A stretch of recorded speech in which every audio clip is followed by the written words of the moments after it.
दोस्तों नमस्कार।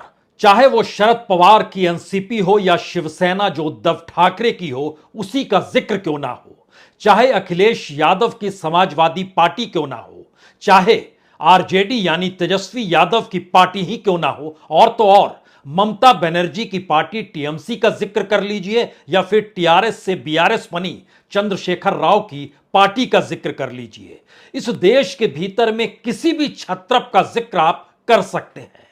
कश्मीर तक जा सकते हैं, वहां पर नेशनल कॉन्फ्रेंस का जिक्र भी कर सकते हैं और आम आदमी पार्टी का जिक्र यानी केजरीवाल की पार्टी का भी जिक्र कर सकते हैं। सीबीआई और ईडी के दायरे में हर कोई है।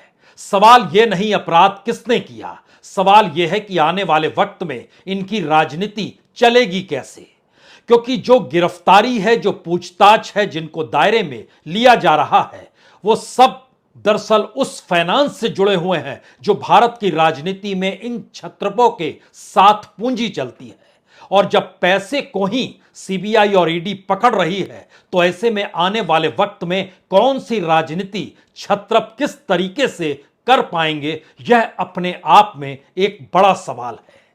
तो क्या वाकई बीजेपी विपक्ष को खत्म करने निकल पड़ी है, या फिर इन तमाम परिस्थितियों के बीच आज जिक्र कांग्रेस का होना चाहिए। कांग्रेस के ऊपर भी नकेल कसी गई, कांग्रेस के नेताओं को भी पकड़ा गया, चाहे जिक्र आप कर्नाटक के डी शिव कुमार का कर लीजिए या फिर ईडी की फहरिस्त में अशोक गहलोत के भाई का ही जिक्र क्यों ना हो, अशोक चौहान जो महाराष्ट्र के नेता हैं उनका ही जिक्र क्यों ना हो, चाहे फिर हुड्डा का जिक्र ही क्यों ना हो। एक लंबी फहरिस्त कांग्रेस के नेताओं की भी है। लेकिन सवाल पहली बार 2024 के उस चुनाव का है जो शायद भारत के राजनीतिक व्यवस्था तले और राजनीतिक इतिहास के दायरे में आजादी के बाद सबसे महत्वपूर्ण चुनाव हो चला है। महत्वपूर्ण चुनाव तो लोकतंत्र के मद्देनजर 1977 में भी हुआ था, लेकिन उस वक्त जनता आंदोलन पर थी और विपक्ष एकजुट होने लगा था। सभी ने अपनी पार्टियां छोड़ी थी और एक नाम धारण कर लिया था। मौजूदा वक्त में उस जनता पार्टी सरीखा वक्त नजर नहीं आता है, कोई जेपी नजर नहीं आता है, कोई जनता के भीतर का आंदोलन नजर नहीं आता है। तो आज राजनीति का जिक्र पार्टियों के आश्रय ही किया जाए। क्या वाकई छत्रपों की राजनीति पूंजी के आश्रय चलती है और उस पर अगर नकेल कसी जा चुकी है तो वो 2024 में लड़खड़ाने लगेंगे। अब यहां पर सवाल कांग्रेस का आता है। क्या कांग्रेस के लिए यह कोई गोल्डन चांस है? अगर पश्चिम से पूरब की दिशा में राहुल गांधी एक बार फिर पदयात्रा के लिए निकल जाते हैं तो क्या होगा? पहले दौर में जब वो पदयात्रा कर रहे थे तो ध्यान दीजिए केरल से कश्मीर तक की कौन सी परिस्थितियां बनी, और कर्नाटक के भीतर आज जब सर्वे किया जा रहा है तो इस बात का खुले तौर पर जिक्र क्यों होने लगा है कि कांग्रेस चुनाव जीत सकती है।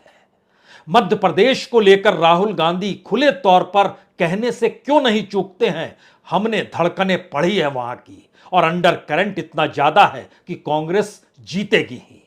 और ध्यान दीजिए आने वाले वक्त में कर्नाटक में भी चुनाव होने हैं, मध्य प्रदेश में भी चुनाव होने हैं, और उसके साथ तेलंगाना में भी चुनाव होना है। और वहां की धड़कनों को लेकर जिस तरीके से बीआरएस और कांग्रेस टकरा रही है, और खुले तौर पर राहुल गांधी ने बीआरएस को बीजेपी के नुमाइंदे के तौर पर देखा या सहयोगी के तौर पर देखा, उसने 36 का आंकड़ा दोनों की राजनीति के बीच लाकर खड़ा कर दिया। चाहे वहां के मुख्यमंत्री की बेटी कविता इस वक्त ईडी के दायरे में ही क्यों नहीं आ चुकी हो, तो क्या कांग्रेस जिस राग को लेकर केरल से निकली, अकेले चलने का राग, अब वो राग शायद एक मौके में तब्दील हो रहा है।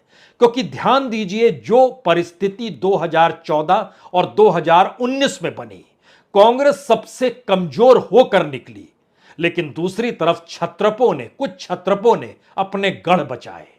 उस बचे हुए गढ़ों के दायरे में वहां पर एक वक्त कांग्रेस ही चुनाव लड़ती थी, और अगर कांग्रेस और बीजेपी आमने सामने आकर खड़ी हो जाए और कोई दूसरी पॉलिटिकल पार्टी ना रहे तो लाभ, सबसे बड़ा लाभ बीजेपी को होता है, यानी मोदी के चेहरे को होता है। यह 2019 के चुनाव ने खुले तौर पर दिखला दिया।